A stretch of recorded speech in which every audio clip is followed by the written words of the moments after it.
Welcome back to the Tailosive EV podcast. Ladies and gentlemen, what's up? I'm excited to see you both Is this a again. new thing now? Yeah, how's it going?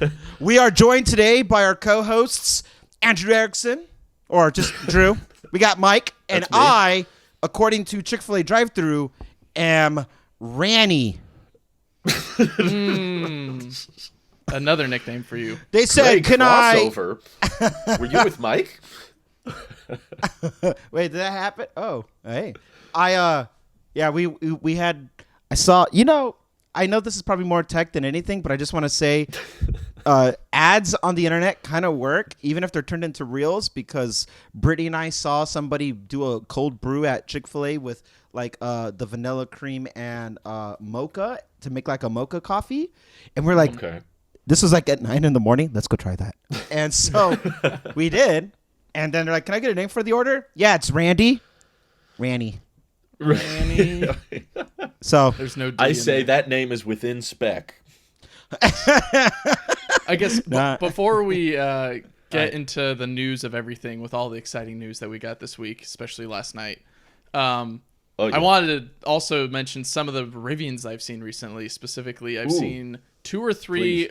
I think 3 R1Ss in the Bay Area. So Wow. deliveries are definitely kicking up, and they were Good. not employee plates; they were paper plates on them. So that's pretty exciting. I've also My seen dad saw one up in Washington, too. He saw Right. one before I did, which I did not expect. That's unfair. and then I've seen almost every color of the rainbow of F-150 Lightnings now. I haven't Really? seen red Ooh. or one of the Lightning's picking silvers. No, the Lightning's white. picking up in the Bay Area? Apparently, hopefully not the way that it did back in 2020, where we had a lightning storm. Not but that lightning. which then caused a whole bunch of fire. But yeah, 50 Lightning. almost like every single day this week, it was like, all right, Sunday, blue one, Monday, silver one, Tuesday, other silver one that's like a little bit more bluish, Wednesday or whatever. Like, Can you tell which tier they are? Or is it too hard I to could tell? with the blue one because the screen or the large screen was in there, so I'm like, okay, it's Oh, a area okay. or higher. Aren't they But for color the other locked? ones- Like, based off of the tiers, you get more color locks? Nope. Like, I thought You the get any crimson color red you was want. one of the highest tier one, I thought. I think everyone always specs the platinum with red just because it's so much money, but I think you can get a Lightning Pro in red. It's just the easiest way to tell the Pro is the lack of light bar. I'm That's building the one right really- now. There's That's actually the real giveaway. there's Yeah. one on the lot here in the Bay that I thought about going and seeing, but then I thought, do I have time? No. And then also, am I really interested in a black on black F-150 Lightning? Probably not. Oh, yeah, you Would be guys are interesting right. to drive though. All colors are available at all levels. Yeah. Yeah. Ford's nice like that, except for increasing the price $7,000 more. Was it 7? Funny. Yes. Oh my God. So now they Why? start at like I think either $49,000 or $54,000 or something like There that. goes your for rebate. the I Pro. saw. I don't know what article I was looking at, but I thought it said the cheapest possible Lightning now is 52,000, and that's before dealer markups, which are almost unavoidable at this point. So, Yeah. especially with demand as high as it is, so that's the second price hike in 2 months, I think. Yeah. And did not, correct me if I'm wrong, guys, but did not the CEO say that he wanted to make his EVs not have those markups at some point? He wanted to have them diversified where dealerships do what they got to do with gas vehicles, but EVs. Yeah, I think So- they had some kind of buyback program or something. I think these are separate issues that you're Okay. highlighting, Randy, where Okay. the markups, yeah, they exist and what you should report them on dealerships, but this specifically, this price hike is due to supply chains, or at least what they call Yeah, the supply price hike chain is constraints. unavoidable. You knew Yeah. the 45 or 40,000 F-150 was just to get market share going for them. Those things Right. are always a temporary Good thing. press. Hey, 69 420 for the Model S. I mean, that's beautiful. Trolling Never at hit its that again. best. And I would today, knowing what we know now, or the standard range Model Y, knowing what we know That's now. what I was going to compare. Oh, the would've Y bought- too, yeah. I would I was going going to compare it to the 35K Model 3. Ooh. This was about as short-lived as that if you consider how many people actually got like official orders in. There's like reservations that people put down, and then there's like confirmed orders where you agree to the price. And the number of people that actually got a 39.9K Lightning at that price was like 5. probably less than a dozen. Yeah, it was like extremely low, despite that price being advertised everywhere. But with demand the way it is, I completely understand why they're doing it, but it still sucks. It sucks for, I mean, for us, we knew what we wanted, and it still kind of stings for me because selfishly, if somebody could hold that price under like 50K, for example, it would force the hands of titans like Tesla to be like, maybe we should try to do it. But they honestly, we all know that Tesla would be like, okay, cool, take some of the stress off of it because we have a backlog problem. But it would make me happy just to kind of see the market there's a bit of a correction with the prices, because right now the correction is that it keeps going up. That's not the correction, that's an error. But having Ford or Rivian, oh man, I wish Rivian. Oh man, do I wish. Aptera will probably, just by what it's working with, but even legacy or new guys, having anybody be under 50K can at least be worth as objectively as possible. Someone like Drew has talked about. He says that he has people who aren't interested in Tesla, and he tries really hard to find a good alternative and a recommendation, and it's kind of hard right now. Having a Ford F150 can at least help. Not even say to get the F150, but then maybe GM might try to do something. Volkswagen would try to do something and keep those prices down. So. Mm-hmm. I'm optimistic eventually we'll get there. I'm glad you're seeing them, though. That's good news that they're out and about. Did you hear some of the good news about your favorite manufacturer in your hometown, Randy? That they're finally starting up production of those solar panels for the car? No. It was a cool video. It's like production grade solar panels that have to be like curved so they can fit on the outside. But they said, I think they're at something like 10 panels a day currently, and these are intended for full production. So I love how transparent Aptera has been with the updates, though. They're just like, we are at this exact stage of progress. It's like, we have started production of the solar cells that will go on the car. And I'm like, great. Please, I mean, that's pretty exciting in general, right? To actually hear like, oh, there's part of the vehicle being built where it's not like, oh, this is a prototype that will show off at like one or two events. Maybe we'll roll it around San Diego for a little bit, and then you'll never see it again. Instead, it's like, no, we're actually starting to build panels that we've spent so much time and effort re-engineering for cars so that they will take you wherever you need to go without having to charge, which is amazing. And that they're starting now just shows that they are committed and they are definitely ready to bring this product to the market in the next year or so, I'd say. As long as it takes. I don't care. I was happy to just see Monroe unveil it. I was like, this is cool. He's like their Steve Jobs. I love it. Yeah. And we're calling it iPad. Sorry. Comes out. A car. A solar panel. And a teardrop. Touch screen. Oh, okay. And minus one wheel. Yeah. 3 wheels. Are you getting it? It's a shame, though, that I saw that Texas is still considering it like motorcycle grade. So if you drive an Aptera in Texas, they're going to require a helmet. So Aptera is trying to pass legislation to make that not a thing. It's weird of Texas, of all places, to be so strict about that. Like, you have the freedom to do whatever in Texas, but when you get an Aptera, no. You need to wear a helmet inside that vehicle just because it's a motorcycle. Yeah, you see motorcyclists everywhere not wearing helmets, and you're like, okay. Yeah, I don't know. It's probably not the kind of vehicle that would be super popular in Texas, but there's a lot of sun in Texas. It's true. And a lot of big trucks that would likely not appreciate or look fondly on the Aptera. based on Randy's experience of driving his Tesla through Texas. Yo. At least in the Austin area. I can't say anyone really cared like on the outskirts of either direction. But in Austin, Nick needs one. Nick needs an yeah. Aptera. He'd be in Texas. Yeah, if anything, he'd be more would he favorable in fit in it, Brownsville. though?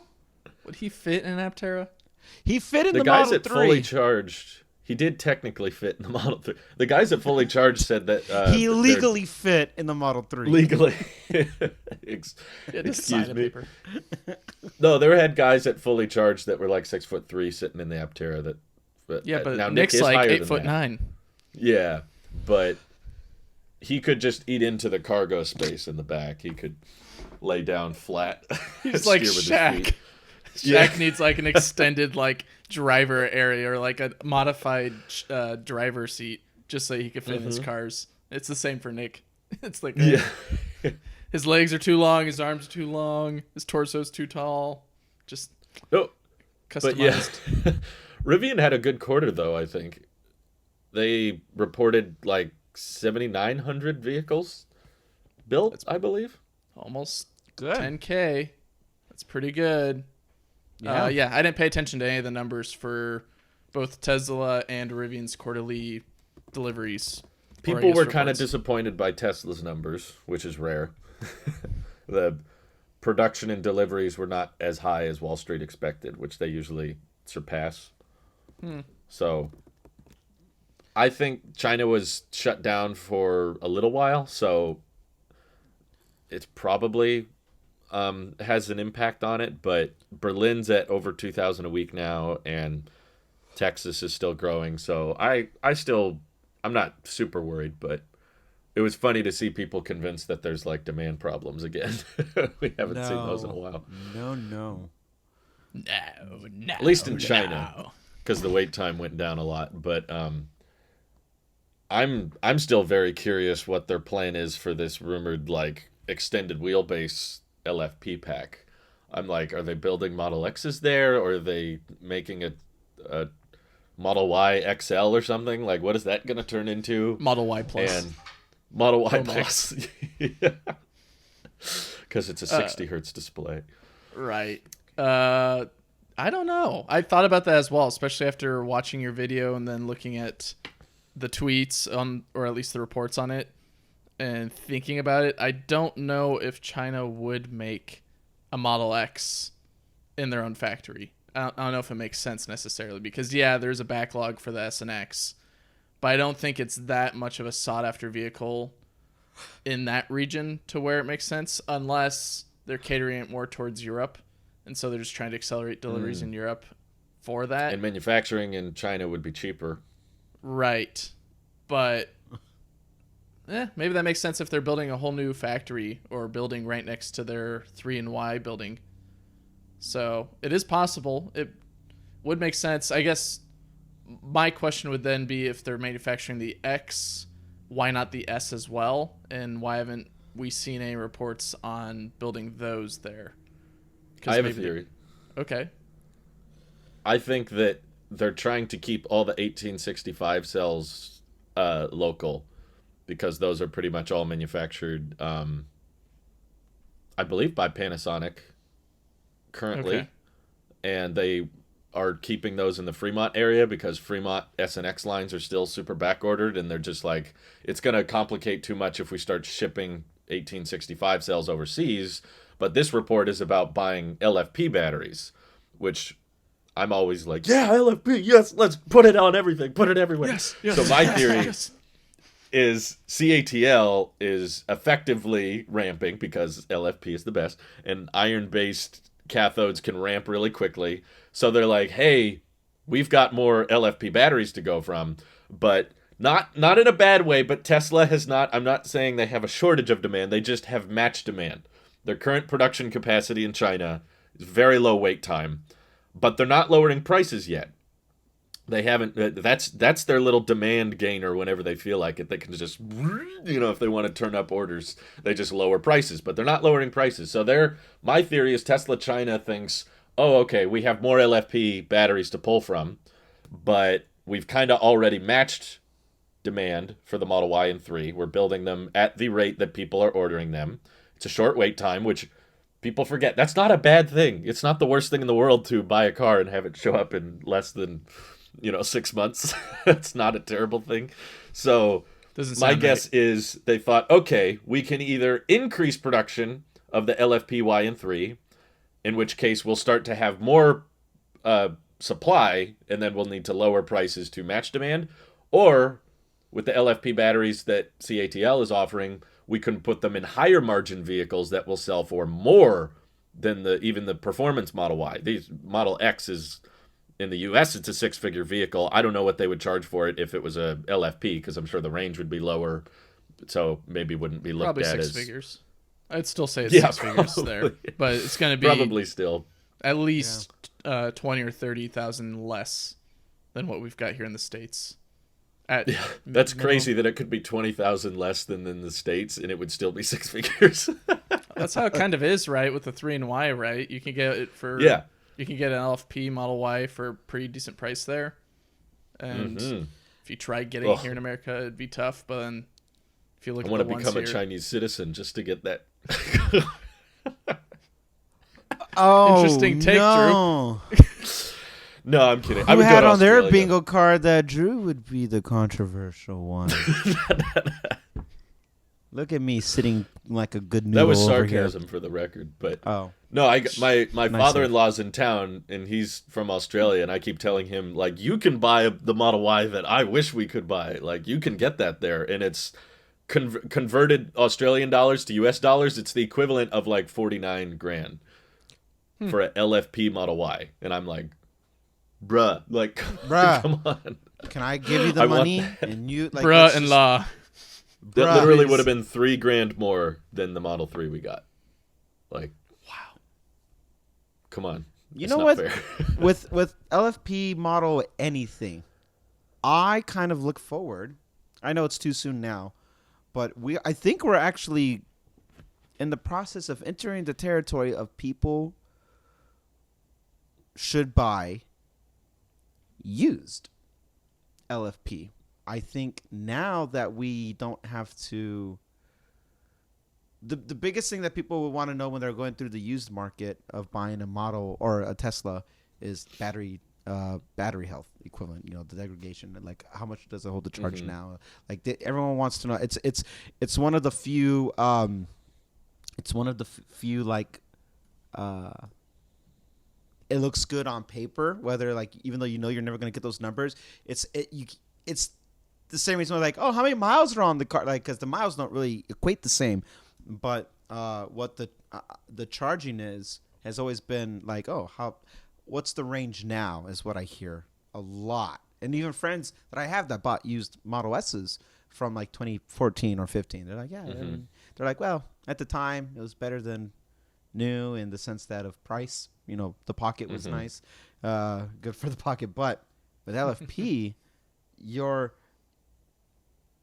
can on the use side be like, listen, you charge it 100%. It's not hurting the battery anymore because anybody in that headspace about buying an EV kind of already knows like I'm not supposed to charge it all the way. It's like proper.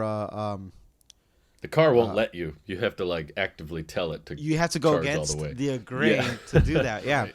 So now with LFP, if I saw for the right price an LFP Model S that's older, Ooh. you know, I'm talking years from now, the next Tesla. Yeah, because that's not a thing yet. Yeah. Yeah. No. If I saw an LFP Not Model S used, and have like used good enough for like 5 years, you know, like it's a 5-year-old model by the time. So let's say 2025, right? So by 2030, and I'm like, you know, let's let me look around. Let's see what's out there. I see a 2025 Model S LFP, not 6 figures. I would make a safe assumption on that it wouldn't be 6 figures, and I would want the LFP. It's on a smaller scale. It's like when you're buying a tech does it have USB A or C? You're not going to want to go with A. So, you know, likewise, it's like, okay, I would. A man after my own heart. That's it. So, I would not be opposed to getting a Model S used LFP, but I'll even take a step, maybe not 2030, but sooner. Like, I'm not opposed to buying a used vehicle, period, from Tesla. Sure. But, I'd be more worried about other parts of the vehicle, not the battery. But Right. like if it was an S, I'd be worried about the yoke because I've been seeing people's yoke peeling with the Ew, that's a thing? material they chose. Yeah, like out of spec, Dave just bought a Model S with like 20,000, like a refreshed S, and it had like 20,000 miles on it, and the yoke's peeling on it. And I was like, ooh, it doesn't look nice. I want the yoke, but just cover it in some spray paint or get the what's it called? The guy that has the spray, but it's also a paste and it's also something else. Flex Seal. Flex Seal. Just put Flex Seal on it. There's other parts of the car that I'm worried about how they age, but it's not the motor and it's not the battery. I'd be more concerned about. Yeah, well, those are probably the most expensive, but yeah, I'd be more concerned about interior quality of things and the tires. How many miles have the tires been on? And I know that you can fix all those things, but it's just going to add to the cost. Tires are a lot easier. Yeah, it's a lot easier to fix than a battery pack. That's for sure. when you buy used, all that stuff kind of comes at a. I mean, that's the expectation. It's not certified new. This is where we would have to get out the tech mindset and think cars. Every used car is used. You know, it's been lived in. Every used car is used? No. They're lived in. But I've also seen on YouTube a lot of times now. Another weird, if it's not Breaking Bad that Drew and I have synchronized algorithms for Breaking Bad, another we're in sync. My watch told me with the new cycle. My cycle is about Drew and I having in synced Breaking Bad algorithms. Yeah. So if the other thing that I started watching that now I get a decent amount is restorations, and it's really interesting to see how people like it when it's cloth. They take the vacuum like the same you would use on carpets, whatever, and I see them like go through and they really clean up like the materials. But with Teslas, there's a whole, even though it's not real leather, it behaves like leather with the stuff that they use to like wipe it down and coat and try to get the stains. You can't really necessarily fix like tears, but that's just kind of can. Just fill it in, and then just paste. Listen, if I have to trade scratches, worn in, or peeling, or tearing, or just like indents and stuff, like my nail has marked my steering wheel because I grabbed it funny and I scraped it with my nail, and now I have permanent marks on it. I'm like, this is weird, and it makes me feel weird about it. But I would rather take a vehicle that has all these cosmetic issues. I'm gonna trim my nails. Yeah. And pay the first time it happens to you, Drew, you're gonna feel very not gross. You're gonna feel very disappointed. You're like, I hurt my car. It bothered me, and now it's like, there will be no first time. That's what they all say. It will happen. My version of that was noticing that the material on the steering wheel, basically, around the 8 o'clock position on the wheel, if you're thinking of it as a clock, around there the material is separating a little bit. And I noticed that that's kind of where I rest my hand sometimes. And so I'm like, maybe I hold it here, maybe I hold it up here. See? That's what I'm telling you. We need the that acidity, eye tracking. The acidity in your hands is breaking it down. Ugh. But listen, You gotta hold it the whole time with just the right amount of pressure. We all got the luxury of experiencing a new Tesla as our first Tesla, and it's quite. I will never forget this feeling. With that, next time, I'm sure there'll be a next time. The next time in my life, I want to save money, and I would rather take aesthetic issues, cosmetic issues, panel gaps, whatever. As long as the battery is good, the electrical, the obvious thing, the guts of the car is fine. I would rather take scratch, dents, all that stuff even on the outside, if it means instead of paying $120 or $130, like a Model S price, and instead I'm paying like 70 or 60. I can live with that easy. And it's my hope, going back to the first thing I brought up, it's my hope we don't even get to that point with those prices, because if people like Ford or who else can keep the prices low about releasing vehicles, eventually Tesla might drop prices. And maybe they're low enough again where it's like, you know what? I can do a 30,000 new vehicle, a Model 2 or whatever. I could do that. I could do that. Yeah. Big brain. Talking about wearing down of the steering wheel, it reminded me and made me think about the semi-truck. And since those are supposed to go a whole lot more further distances and a whole lot more gripping than what we do in our commuter cars, how those interiors are going to hold up in the long term. Yeah. I hope they use maybe a slightly different material. It looks like a different steering wheel than we've ever seen before, so I don't know if that... One of a kind, right? Yeah, Kinda, it's yeah. like buttons from the yoke, but still a full wheel. And I hope that means they choose a more durable material, but end of the day, you see how semi-truck drivers treat their interiors. They might put some tiger skin pattern around the wheel. I am never going to... Breaker, this is 10 foot. The Tiger King of the road. I'm never going to financially recover from this. Just did 0 to 60 in 10 seconds right next to a Honda Civic on Highway 8. He is 5 miles back now. Those things are going to be so fun to see on the road. I like that Elon said it has a 500-mile range and it's very fun to drive. And I'm sure all the truck drivers were like, oh, good. That's what we look for in our semi-trucks. Very fun to drive. This other diesel truck is good, but it's not fun. While they're managing a huge load going up and down crazy gradients and having to deal with crazy drivers on the road as well. Oh, yeah, this is fun to drive. I mean, at least it gets them out of situations that are not fun, that they would like the acceleration to boost out of the way and risk a little bit of the product in the back, but at least it saves their life or the vehicle's life. So all the boxes are just slammed to the back. Rip iPhone. Going back to the Tiger King thing and driving the semi, you're trying to bypass a vehicle. That bus, Carol Bassin. Because you're passing a bus. Right. Pretty much. I don't know if we I said mentioned bus. it, but last night, at the time of this podcast, was it Elon confirmed that the semi deliveries began December 1st, which is finally happening, which is, man, it's been, was it 5 years? 6 years? 5, yeah. Over 5 now. Because it was September of 2017 that they unveiled it. I remember very clearly watching that live stream because it was at the time, and we didn't know how late those products would be, but at the time it was the coolest event I'd ever seen. It was incredible. It was like showing off all the capabilities of this all-electric semi-truck, and then the Roadster came out, and no one saw it coming. And it was such an exciting time, but much has changed since then. It's how much weight do you guys hold in the December 1st timeline? Do you think like they have to honor that, or Exactly December 1st.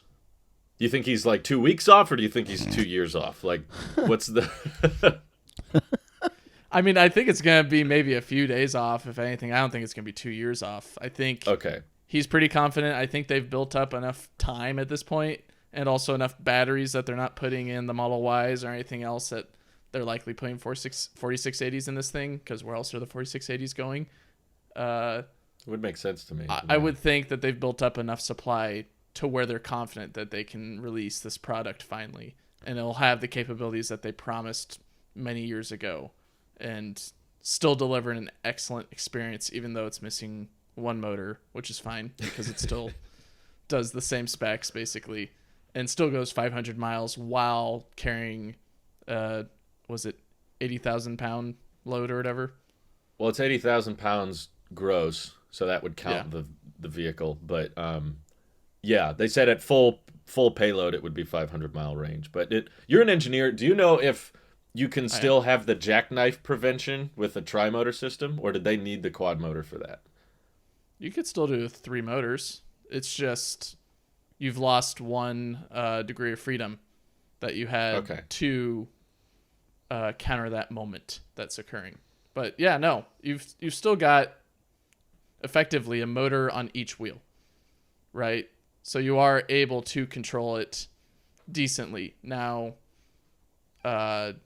whether they go with the system that I believe the Roadster and the Plaid Model S have, where it's 2 motors in the back and 1 in the front, I think that would produce the best case scenario.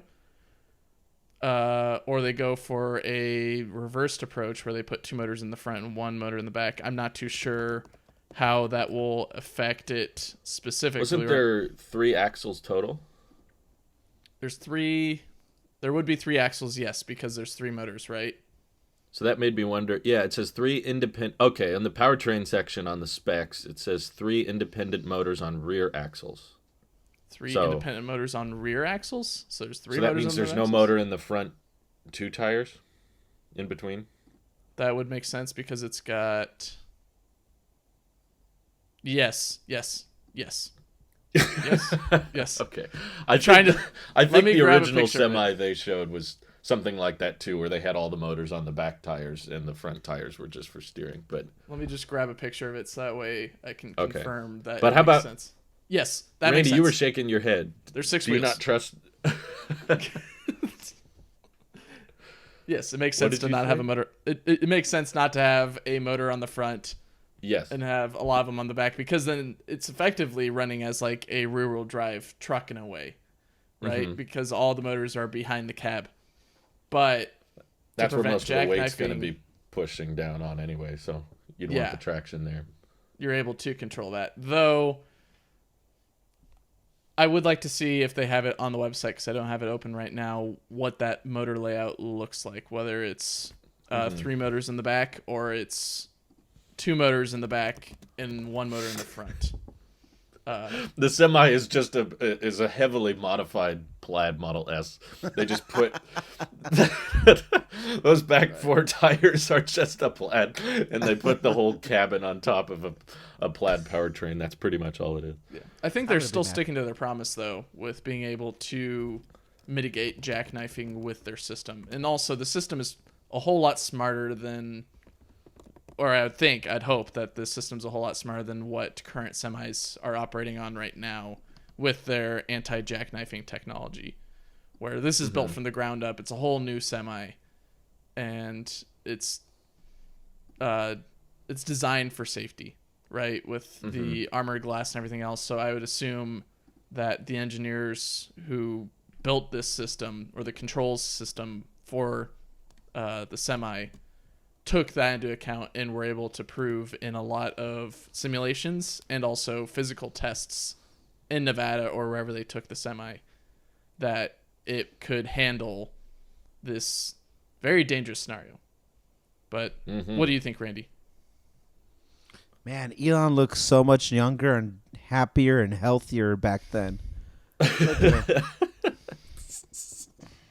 I think we all did 5 years ago. I mean...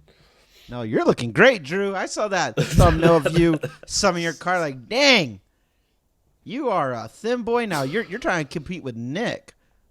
I've officially become the fat friend. No one competes with Nick. Yes. Let's be clear on that. But when I said, do you trust that timeline? You were shaking your head. I want to know, do you think he's like way off, or just like it'll be later in December, but not December 1st? If between those two, not December. It's not December. Oh, you think it'll be next year? It's that off. It's off enough that it's not gonna. We are not counting technically deliver. We're not doing. I'm talking. Somebody, Joe Schmo from Kansas, got his semi, so he can start, doing his deliveries and stuff from the farm or whatever. I think there's a YouTuber that ordered one. I can't remember who it was, but all right. When the YouTuber, whoa, he's gonna fight it. Yeah. I got a semi. Couldn't get the Cybertruck, so I got this instead. Let me premise it like this: for all expected deliveries, not just semi, Cybertruck, Roadster, ATV, whatever. Like, until ATV, until the my love. until you get the first delivery on time, I will expect every delivery to be delayed. So if they say By a December lot? 1st, not yeah. If they're off by a couple days, I mean, what's a couple days when you're that far into the ramp up of things? Like, I don't think they would be able to be off by a couple days. It's like you've been working on something. So iPhones, prime example, they know it will be on this day. It's not going to get delayed. If it is, it's not delayed by a week unless that's like strategically with marketing to be that way. The more popular one is going to sell next week, the way they did like what iPhone 10R or iPhone 10. Yeah. Like that's different. But I'm talking like the 10 plus. Okay. And I know crossover of tech, but my point being is that like things that are delayed, software is delayed by over a month for iPad and Mac, and that's to me not intentional. That was an expected delay that was going to happen, or excuse me. To me, that's not unintentional. So when it comes to something that's a mass rollout for anything, and it's this long in the making of it. Now we're talking semi years in the making. You're not going to be off by your numbers with a date. And if they deliver December, then going forward, I would be like, it seems plausible they'll meet their numbers now. But until then, because they have not made any of their dates on time, until then, everything that they say is coming will be, to me, delayed by at least 30 days. At least. Easy. Okay. Well, that's still exciting. That still means it's only less than 90 days away, even if I you're would right. say less than, okay. It's not, I do not believe that it's going to be delayed a year from December 1st. Okay. I think Doesn't it give you a little more confidence that he gave a date? He could have just said later this year. If he said later this year, we'd be having a different discussion. No But confidence. To you, that's no confidence because let's talk FSD, let's talk about Model Y, let's talk about Roadster and 2 weeks. Cybertruck. They never gave and dates on those, though. They gave, like, timelines, but they weren't, like, December 1st for Cybertruck delivery. Listen, just because you don't say October 14th doesn't mean you're not trying to tell me 2 weeks from now, in about 2 weeks. It felt very specific. When is FSD ready? Next year feels pretty specific for the last 5-6 years for FSD. That's a timeline. That's like that gives. That's like a when lie. Companies say, I agree. I don't know. A lie is based on intent, but I would argue that like it's like when companies say it's in the second half of something.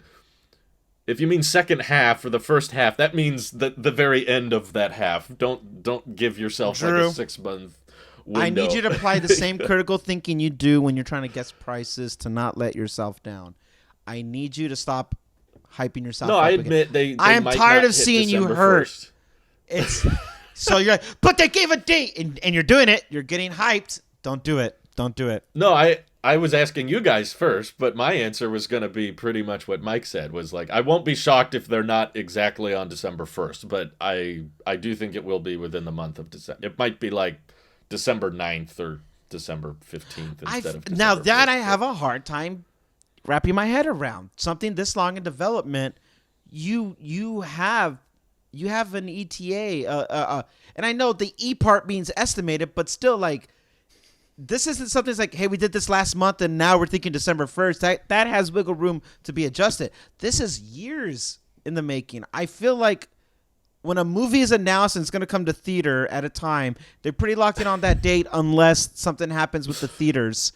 Like, but this is all done in-house. I would take a look at DC and reevaluate that statement because they have moved everything DC. around so many times. Warner Brothers. We talk about AC. Not DC. After C. You're going to get ran over by the semi at this point. I think of it Alternating comics. Oh my gosh. I think of it as like a target with almost like a darts board, basically, where instead of broken up into like regions and sections, it's more of like big rings that have a certain thickness, which I guess is like a dartboard. But when Elon says later this year that dart is hitting like on the outer rim / kind of in that that donut region, right? And then this is a very weird comparison, but when he gives something like December 1st for product launch, I would expect it's somewhere in that mid to inner circle ring area where they're pretty certain that they're close with the product and that they have enough of them kind of built up at this point to where they can start deliveries and not be like, okay, we made 5. We still have like 5 in the factory still being built. It kind of counts. I think of it actually. Ooh. I'll take kind of counts. I don't need high volume. I just I now just realized that he said Model Y deliveries started at the Giga Texas event, and they were 4680s, and they just drove across the stage. They didn't. And then we never really saw the 4680 Model Ys again after like a few months of like some deliveries. But this is a semi versus Model Ys, so. And this does have new technology, but it's not sharing it with the same platform or / body style, I should say, as what's being built in Fremont. So that's why I'm a little bit more bullish / confident with this number, this date that Elon has said being December 1st, because it's like, okay, there's nothing really like the semi. I grant you that, Randy, that like, they'll have it ready when it's ready, even if they don't have it ready by the date. Yeah. But that's a pretty certain, like, it's a very specific time versus, like, end of year. December. Yeah. If it was anybody else, I would be holding them to their word. But for years now, Tesla has burnt me at words. So I don't. AI Day was right on time. AI Day is a recruitment tactic, not a product announcement, and something even the live stream started on time, which never happens. That does never happen. But but it wasn't meant for us. It was meant for them. So it's different. Same with the semi. It's not meant for us. Yeah, but it's meant for people outside of Tesla. Consumers? It's meant for Pepsi. I guess because Coke won't buy any because they're worried Elon's going to put the Coke back in. Imagine that. Having let me tell you this much. On that note, Drew, if they do hit the December 1st specifically, it's because they are trying to be more professional with companies about doing business with us. Like, you mean they want to look better? Yes. They can burn bridges with Joe Schmoes like us schmucks, but when it comes to, because they know we'll buy it no matter what. Yeah, they're like, oh, whatever, shut up and drink the Kool-Aid. Yes, sir.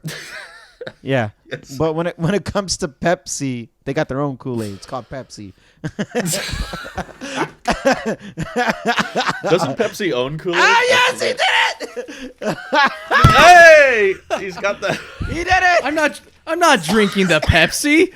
Now, but let me tell you about why the Roadster is coming next year. So here's the deal, folks.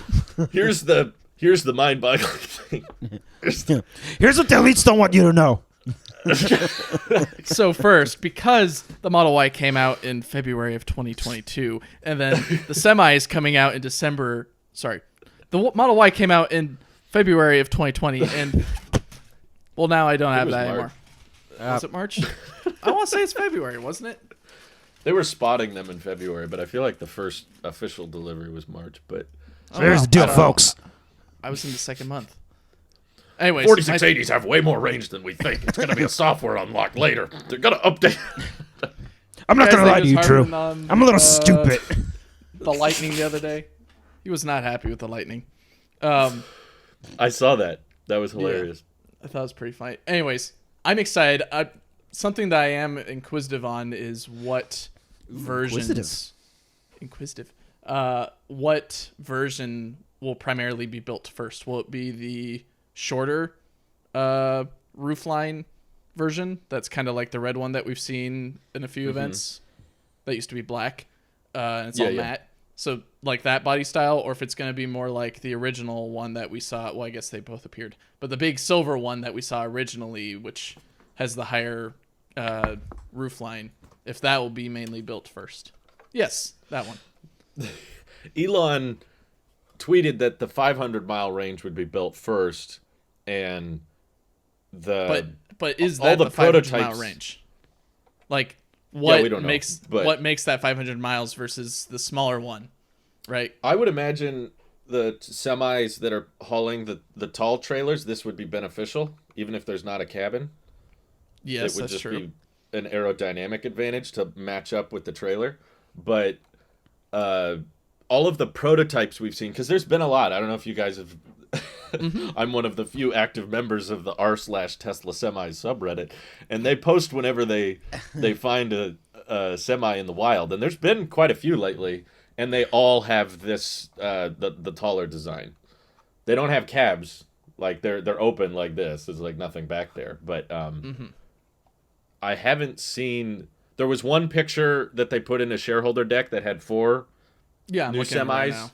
Yeah, and one of them was the short one, the short bus.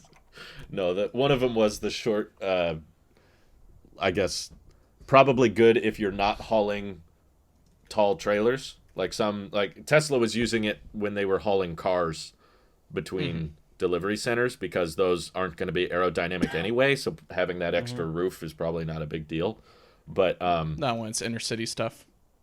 yeah, if it's not going very far or it's hauling weirdly shaped things, then you probably want the lowest profile one you could get. But my guess is the tall one. I think that's what they're building. Just because Pepsi takes it up and down I-5 or wherever else. Yeah, and they ship a lot of batteries between Giga Nevada and Fremont, and those are likely on big trailers that are enclosed. So the real question is, will the semi have ultrasonic sensors? Let me just do some pixel peeping right now. Those are CGIs. They don't count. Those are not CGI. It's hard to Look tell closely. anymore. They're not CGI. I've never seen that short one in the wild. I've only seen it in that picture. What are you talking about? We've seen many spottings in the wild of it. Not the short one. Yes. Not that one in the picture, the white one with the updated windshield and the new door handle design. We have not seen that one. We've seen the original 2017 short one that was black, and then they wrapped it red for no reason, and then they took it to Alaska. And we never saw it again. We had no clue. What do we call? Do you think the semi-truck driver can name the car in the app? Would Yes, you it's summon the semi? Would you? Hold on. Let me just summon the semi to the bay door over here, and it'll back up the whole load on. That would be a really cool feature. Oh my god. Can they get full self-driving beta on the semi? It's going back and forth. Can you picture? Oh my god, the phantom braking. Ooh, that's dangerous. Oh. Phantom braking. Oh, is that it's? I mean, it's missing something. It is, but it's not the right slope, right? Yeah, I guess you're right. So we've seen it. It's been towed around. Maybe it's There's interchangeable. Could be. Maybe you can just pop the roof off when you want it to be shorter. That was the theory, but then I look at I don't know. I have It's active another, arrow. I have another thing about the whole delivery on December 1st. I found the last okay. picture. of It's the not red one. Merry if Christmas. if they make it on December 1st, like they might be taking this date a little bit more seriously, because the biggest criticism that they've gotten and that they know, it's not good optics when Teslas are being delivered on these gas semis, these diesels. It's not good optics, and they really Sure. want to move away from that as quickly as possible. If they've waited this long to get the deadline or to get this right, I have to trust that they're taking it seriously enough that like they can't afford to just have like recalls on these things. And like you said, Drew, this is not for us. So when something happens It's to the our looks. cars, we could take it in. We could take it in. They'll fix it right there. We schedule, do an appointment, all that stuff. Which, by the way, Drew, I want to hear about the updates. You're not going through another week without telling me these updates. We've got so much to talk about. But then I will end it on this. this is part of their business model. They need to have this working for them, even if it's just internal. Like this moves, and by business model, like this is part of their mission statement, and in a way that not just for private citizens but commercialized as well. Move away from fossil fuel, and I would want to believe that they take this seriously enough to meet December 1st. But like I said, until they hit any deadline, one day, one of these predictions, I have to be wrong, and I'm going to vote against or bet against them missing the deadline until they prove me wrong once. And when they do, then I'll be more optimistic about timelines. And I would say out of any deadline they would make, I would hope that the one that is the most marketable would be this one. I just don't have the faith of that. Don't mean that it's not coming, and I think it's going to be, maybe January. But I do trust it's right around the corner, and I want to believe it's December 1st. I'm not rooting for their failure. I just, you asked. It's a defense mechanism. I have the same approach. Yeah. So he's been hurt too many times at this point. I need to be proven wrong on my skepticism, and I hope, and I do hope to be proven wrong. I want to be proven wrong. So this would be a great, not turning point, but this would be a great check mark or a timestamp in the Tesla timeline of their history about them delivering vehicles, well, not just efficiently, but ethically. With I won't say ethics because people want battery mining is not ethical, but long term, you know what I mean. Long term. Point is like this is unlike this is oil drilling, which is perfectly ethical, which is just fine. Any problem. Yeah. Anyway, so we that's don't go thought. into wars over oil. Never. I've never seen anybody say we need to go liberate that country for their batteries.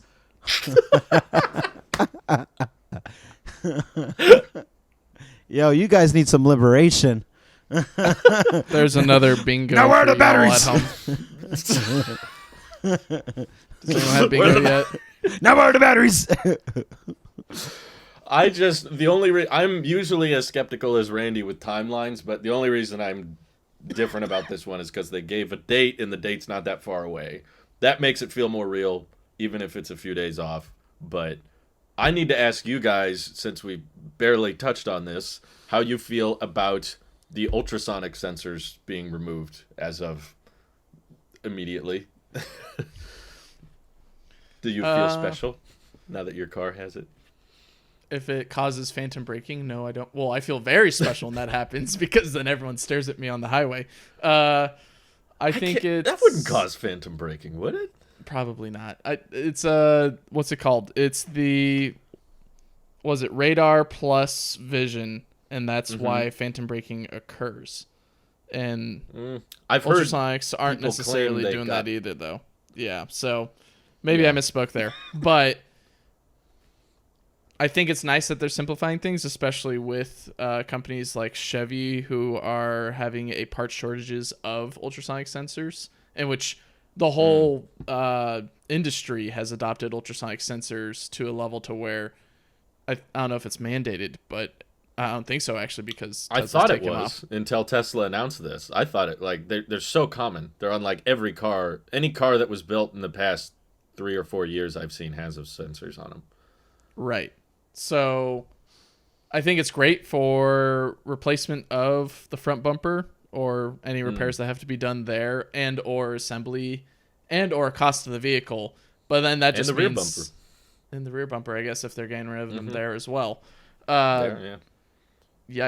I'm a little bit mixed feelings because I do like the fact that the ultrasonic sensors are that detailed in telling me how far I am from something, where a single camera has a whole lot harder time trying to gauge that because it's like covering one eye and driving.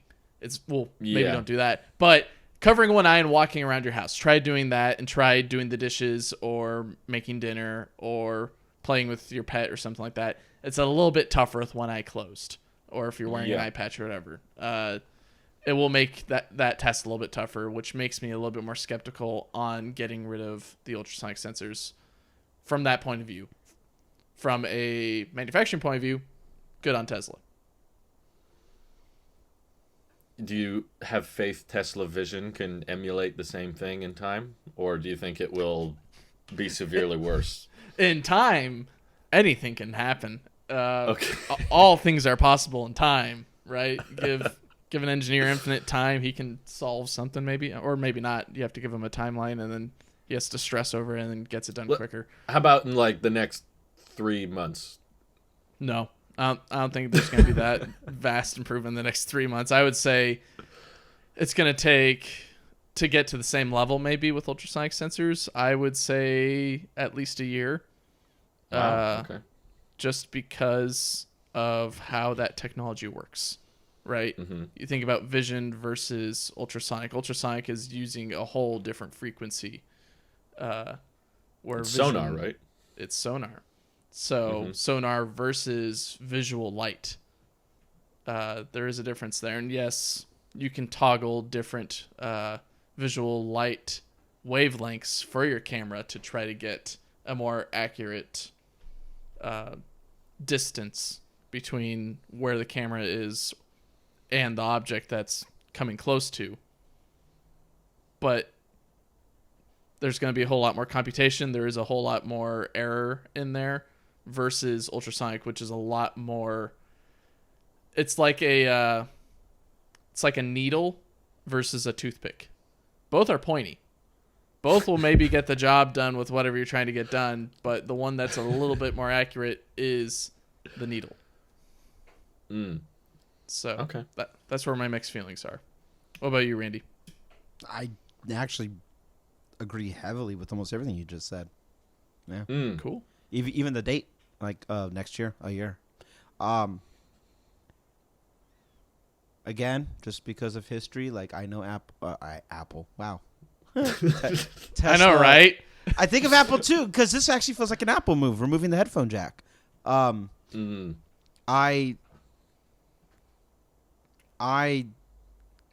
know that how I feel. Same with like sensor, like when they like, oh, we're moving these on the lower end. I don't like things being taken away, and if it's the cost savings thing, like I'm not talking about the business end of it of making money. I'm just talking about the idea of that, like, oh, this is so good, we don't need the others. I like having fail safes in place. I like having Redundancy. alternatives. Yes. Even if it's just on the off chance of something bad happening, I feel more comfortable with it there than not.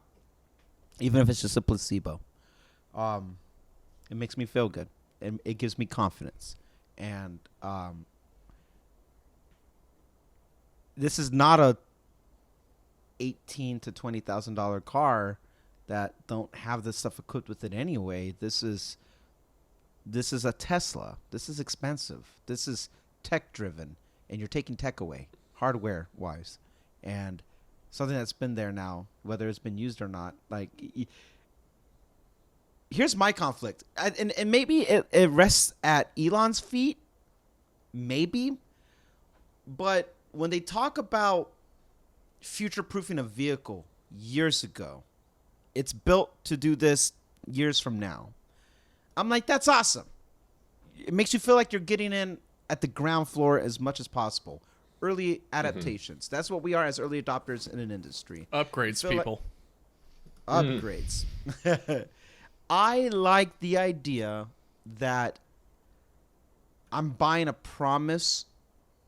Back then, obviously now my mindset has shifted, but I buy a promise thinking that like I'm actually getting a great value out of my vehicle for future updates at a cheaper price. That's the trade-off you get for getting something that might be compromised in range, or even I don't have USB-C, stuff like that. I don't have LFP, but the trade-off is that mine was cheaper than most, and I'm like, okay, cool.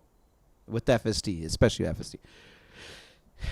Hardware and software, we do everything we can as well, not we, us, but like people who build the stuff try to integrate it and have it seamless where you don't know where one ends and the other starts and begins. You just want the user experience to be fluid and smooth and safe and almost passive. When you take away sensors of any caliber, because you're saying we got something better. Well, you haven't convinced me that the first thing worked because of the hiccups that we kind of have along the way. I've not been completely sold. I like driving not using FSD. And to be fair, it was a one-time payment, so I can afford to just be like, screw it, I don't want to do it. Someone on subscription feels more incentivized to really activate FSD because they're paying monthly for it. That it's money wasted otherwise. Me, I don't have that problem. But because I don't have that problem, I don't feel persuaded or forced by that like I'm paying for it. Like it's already done. The cost is in there. And going back to what we said last week, I don't feel like I got $6,000 worth of my FSD yet. So I don't really use it yet.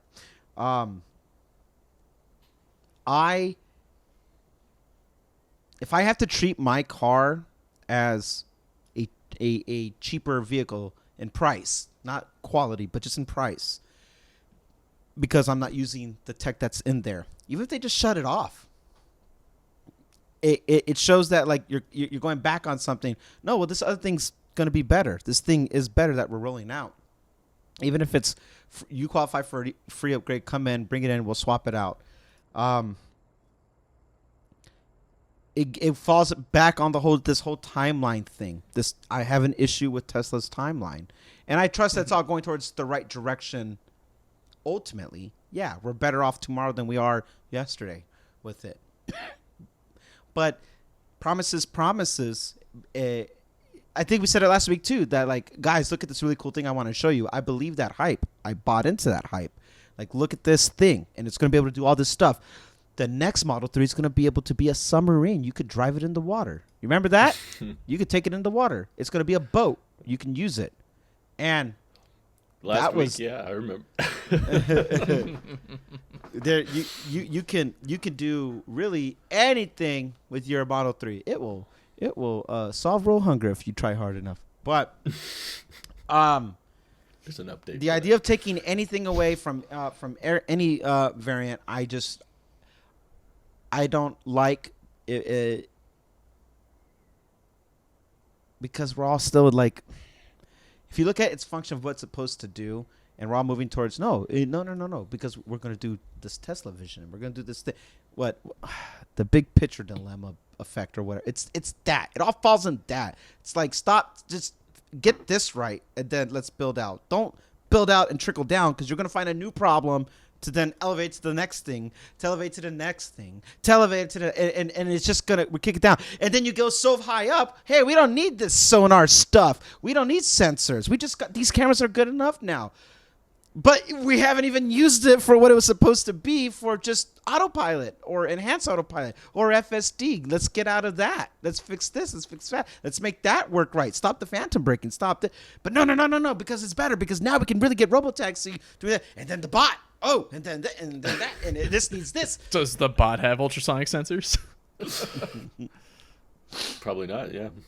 Probably I not. doubt it. Yeah. Going off of what you were saying, Randy, I think I would feel a lot more comfortable if they added a camera, at least one or two, to the vehicle, if they're getting rid of all these ultrasonic sensors. Because, yeah, you're adding a camera now instead of this little component that's just shooting out a sound, or not a sound, but basically a frequency or wavelength that it'll bring back, and it'll understand where things are geographically around it. Having another camera there would help with parking. It would also help with autopilot. It would help with many other things, in which one would argue, well, you can see that autopilot's working okay on many vehicles right now. Why add another camera? Well, there is that added benefit of having another point of view, being able to see where things are a little bit better, or have kind of how humans have another eye. So it's not just one eye looking at something, you've got two eyes. So you're able to gauge where that distance is a lot better, versus trying to use computer vision and machine learning to try to understand how far some object is from you and what its position, velocity, and acceleration are at a given moment, which is next to impossible in many circumstances. So adding another camera may increase that, or maybe just might bring it back to that same level of cost from a manufacturing perspective, but it might come with a lot of benefits. But yeah, what about you, Drew? I know that you've done a whole video on this, but maybe remind me or maybe elaborate on your feelings Yeah. from this change. I think it's justified if it was going to slow production. We don't know the exact supply quantity or supply chain that was in place for ultrasonic sensors, but like Mike mentioned, Chevy was experiencing similar shortages, so that's why they started removing them from their vehicles as well. So that to me points to the idea that they may have come at a crossroads, kind of similar to the mobile connector, where they thought we can either take this part out or we can slow down production or like have a bunch of vehicles that are waiting for ultrasonic sensors, but we don't have them yet. So Can I add mine for $200? Yeah, yeah. Added at checkout. Do you want sonar on yours? But yeah, I think they likely came to the decision when there was a shortage. So that's what I'm leaning towards is like, I'm with you because the most common comment I got on that video was people saying, I'm okay with the concept of ditching sonar, but the vision should be ready by now.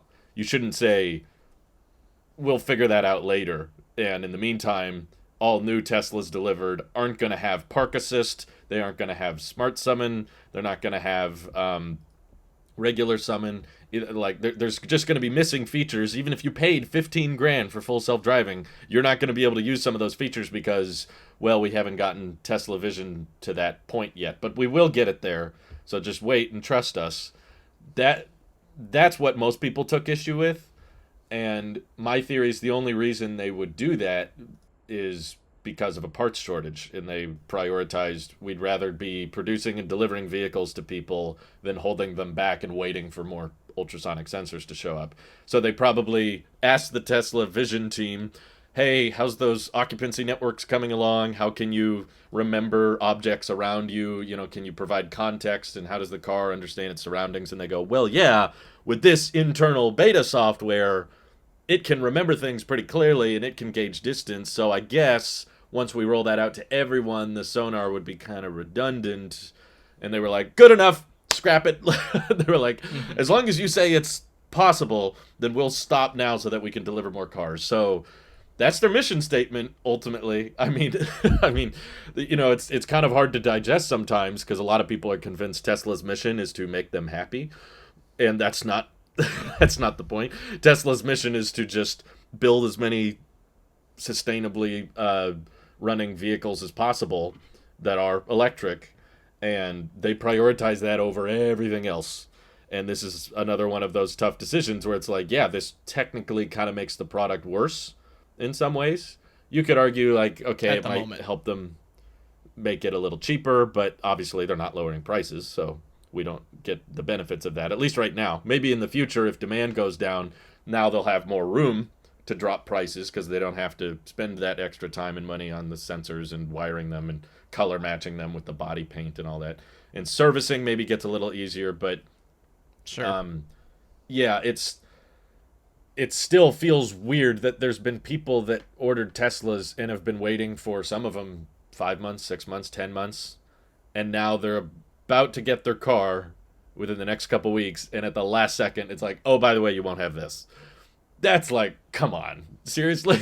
Like, and that shows what happens when a company has no demand shortage. It's like they have the power to do that because they know that most people are probably going to go through with the order, and if you cancel, someone else will take it. You know, like they have the ability to do that. If they had a demand shortage and people all stopped taking delivery, then they'd probably rethink the decision and go, okay, maybe we should wait until the sensors are in stock and just hold back, because it'd be better for people to just take the cars than for us to hold on to them. So Sure. it's a classic Tesla controversy. It's like, I don't know, when I first read it, I was like, that is so like them in every way. It is like, I get it, but also that sucks, but also it makes sense for them. But it's on the positive. I like the way the cars look without ultrasonic sensors. I think that'll look a lot cleaner. Just a bit more not have sleek. It's a little more minimal. There's no little dots on everything, which is kind of nice. But my biggest concern is not so much the rear, but the front doesn't have a good camera position for close-ups in like parking barriers or garages. Like it has a front-facing camera, but it's so highway focused, right? It's so like Further overhead. out distance. You don't see the hood on that No. camera. Which is why I think just But- adding one camera, kind of what we've seen on the Cybertruck prototype, that one camera basically where the grill is, Yeah. where the intake of air is. Put one there. Yes, it's another component that you're adding there, but instead of having, I don't know how many ultrasonic sensors were on the front, let's 12. just say, Or 6 on the front? On the front. 6 on Really? the front, 6 on the back. Wow. Okay, so counted. getting rid of nice, getting rid of those 6 wires going into the vehicle and just replacing it with one cord of wire that's going to the camera, I think is an improvement on both ends. It's solidifying your Tesla vision, or its insurance basically in a way to have better view of the front, both for highway driving, city driving, and parking, while also simplifying the architecture of your vehicle and how many wires are going where and how many components you have to supply for each car. Yes, getting rid of the camera or not including a new camera means that there's no wires basically. I think there's a few wires still going there for lights and other things, but still, I still think it's worth it just adding one or two more cameras where there's now 0 ultrasonic sensors, just for safety and also improving the driving overall from going very slow in a parking lot to going 90 miles per hour, 85 miles per hour on autopilot. Down the freeway and all that. So to play devil's advocate here, because I told you my honest thought, but I want to put get out of here, dishonest thought. devil man. Nah, I want to put on the other shoe, I guess. When the headphone jack was removed, it forced people to adopt, right? They had to move the industry forward. And this makes me worried about the Cybertruck. Got it! No, I'm just kidding. Another bingo. No, you shouldn't be, because the Cybertruck's got the front bumper cam. So I know, yeah. We're The good. prototype did. Hardware 4, I think, is what that is. I say removing old tech for the sake of making room for what you're working towards. Like, it needs to happen at some point. I don't agree with the transition. There is none. It's abrupt. Boom, done. But like at the end of the day, they're working towards that bigger picture. You got to get there somehow. Got to rip off the Band-Aid at some point. And people who are feeling that right now goes back to this whole this is the price of being an early adopter. And like, you're not really using that stuff. You are, in the sense that, like, you're not using it because it's all legally presented as you are beta testing all of this. This is not the final version, the final In build the or eyes of something. Tesla, yes. Yes. Well, in the eyes of legality too, and this is them covering the butt, but there's also truth to it, because clearly, like, phantom braking should not be happening. Should. There's that word again. we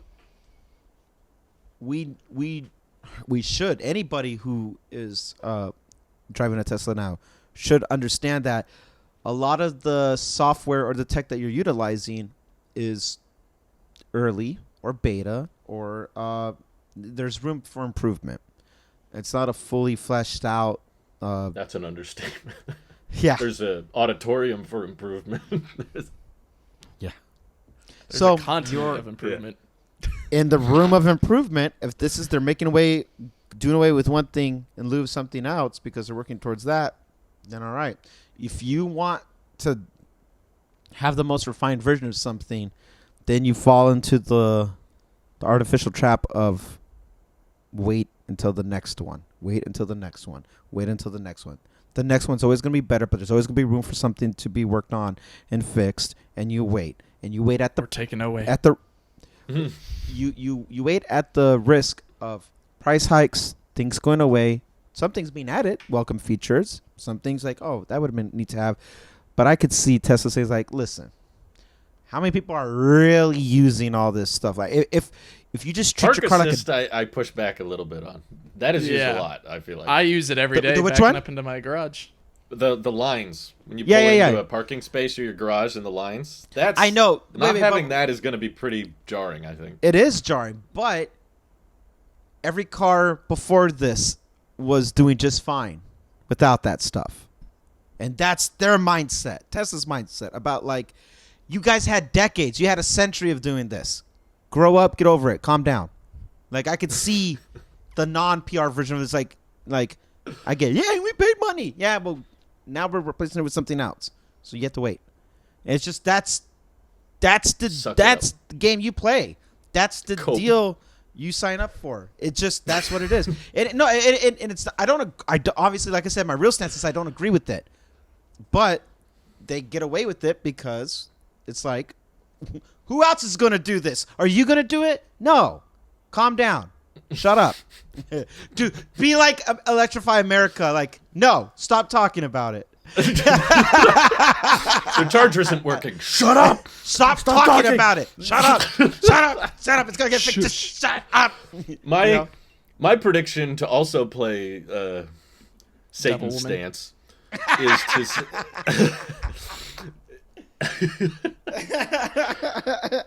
to would be. I was very skeptical and pessimistic when Tesla removed radar. I remember that podcast. Yeah, I was like, I didn't like that either. I didn't like it, but now I have a car without radar, and mine's better. Exactly. No, I think you're on beta, so they deactivated yours. I think, right? I don't know. That's my point. I have no idea. Yeah, who knows? Are they going to deactivate the ultrasonics for people who have it in their cars? On the website, they said no. Good. They said, at this time, we have no plans to deactivate. So it just makes it even more devastating when someone runs into me in the middle of an intersection and I am forced to get a new car. There's something else you won't get on a new Tesla if you FSD, ultrasonics, radar, many other things, mobile connector, USB-A.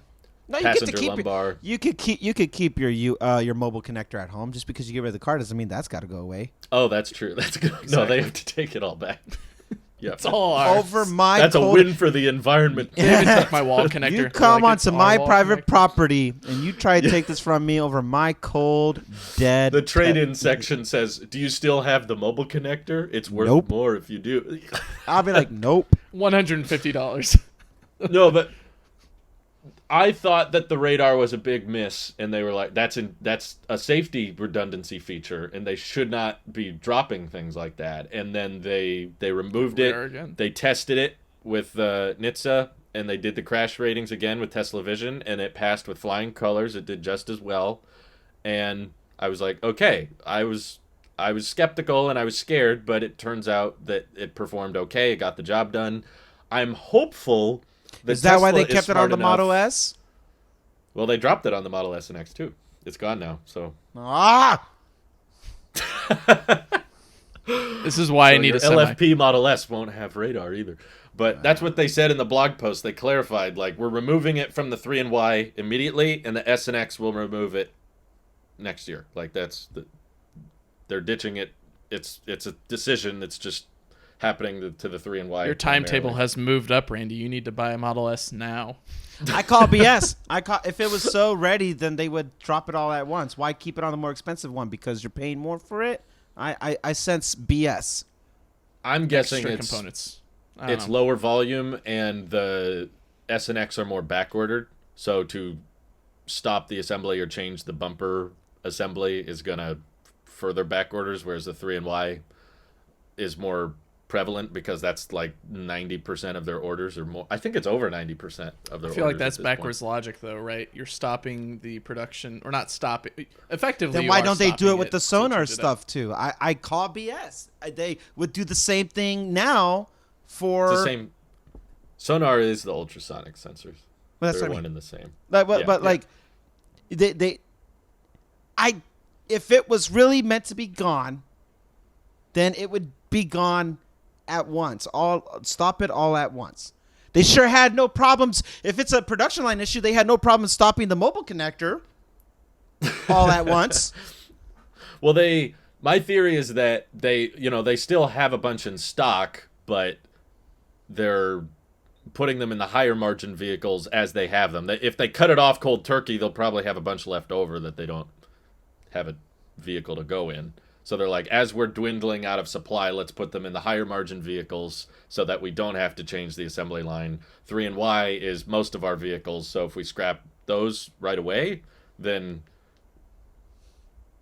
I don't know, cost margins improve because it doesn't take as long. And basically, they didn't say we were keeping them in the S and X because we believe the sensors perform better or something. Would they not have said something instead of next year? They could say while supplies last. They could have. I feel like in essence they basically said that.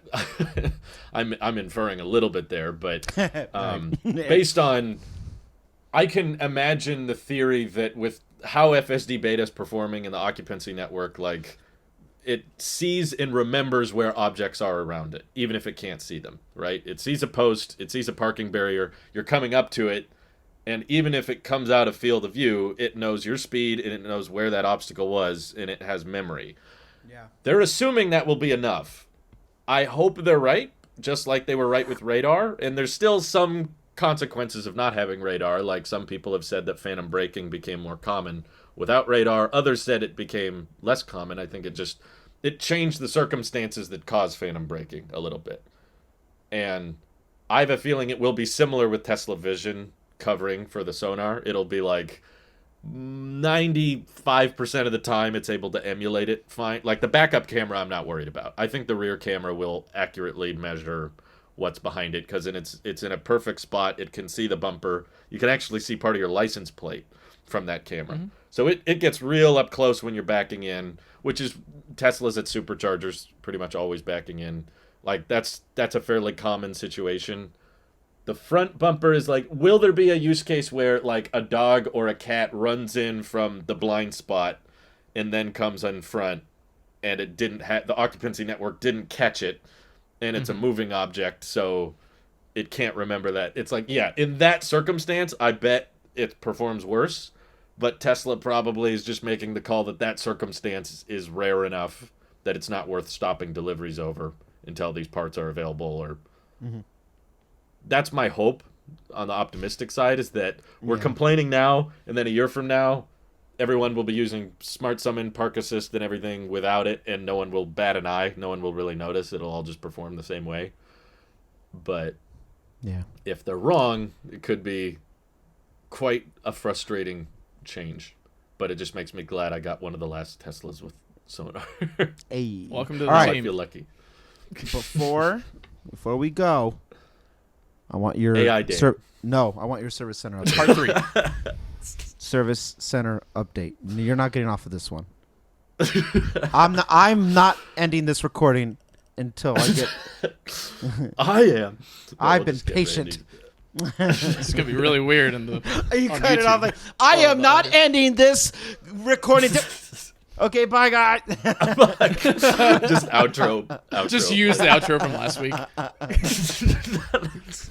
Everyone's shirt changes. Nick shows up. Yeah. So, I appreciated what you guys said about the wind noise issue. So, oh man, we're starting late, aren't we? Basically, I went to the service section and reported it again. As I said, this is my 3rd time. I would like to speak to the technician. I want to talk to someone as it's going on. And they said, you qualify, and I scheduled it for the following Tuesday. So, like, the podcast went up on Saturday. This was Tuesday. And this was, like, several weeks ago now. It's been a minute. But they said, you qualify for mobile service. And I was like, what? Wow. So I don't have to go in. This is great. And they were like, what time do you want the service technician to show up? It'll come right to your house. Today. And I was like, finally. Like, this makes it a lot easier. I don't have to drive all the way to the service center. I'll still have my car. The technician will be right outside. I can ask him questions. I can tell him what's going on. And I was like, cool. So I scheduled it for, I don't know, it was like 8 a.m. Like, it was early in the morning on Tuesday. And I felt that, I think I scheduled it on Saturday or Sunday or something. And I was going up to the service appointment date, and they kept confirming. Confirmed. Do you know the service is coming? That someone will be there. Is there a gate? They just keep checking. Will it be ready? Yes, yes, yes, yes. I'm ready. And then 24 hours, almost exactly 24 hours before the service appointment came up, I got a text that said, "Actually, you don't qualify for mobile service. You must reschedule or cancel, and bring it in because we see that this is the third time you've serviced for this problem. So you need to actually bring it into the the service center." So thanks. Without much time, I think I did have, to be fair, I think I did have 20 or 30 minutes to cancel and not be charged a cancellation fee. But even so, we were busy that morning. We had a bunch of errands we were running. We didn't have a lot of time to decide, should we cancel the entire appointment? Should we reschedule? And if we didn't decide within that 30-minute window, they would have charged us a fee. Wow. For not staying true to the appointment time, which I found very annoying because Tesla has this whole $100 cancellation thing. So I was like, okay, let's reschedule. One of the other windows was, I think, Thursday morning. But I knew going into this, if you guys remember, that the last guy I talked to was leaving, taking paternity leave. He wouldn't be there anymore. And they said they normally don't do loaners. So I was pretty frustrated and annoyed because I probably wouldn't have scheduled this appointment in the first place if I would have known I had to go back to the service center. So I was kind of ticked off from the get-go. But I was like, okay, Thursday morning, I think I'm going to meet someone in the town by the service center anyway. Someone was asking to meet up with me, just a friend. So I was like, okay, I'll meet up with them and drop the car off. But I think the friend bailed or something. But once I got to the service center, I asked if they had a loaner. It was not the same guy, but there was still a guy, and I told him I would like to speak to the technician as they're working on the car. I want answers. I'm losing work for this. Do you have a loaner vehicle? He was like, no, we don't have any loaners, but we'll give you Uber credits. And I'm like, those are useless for me. I can't get back home with Uber. And he was like, well, sorry. And there were a lot of people there, for the record. This was very busy. There were lots of people getting S's and X's, refreshed ones, serviced. Oh jeez. So there was a wait. I was there on time at the correct scheduled appointment, and I had to wait because the guy was helping other people and talking about problems, and they were giving people rides, which I thought was funny. They were S's and X's? No, it was just my car's going to be in service for the day, but I need to go here, and one of the Tesla service employees was like, okay, I'll drive you. Interesting.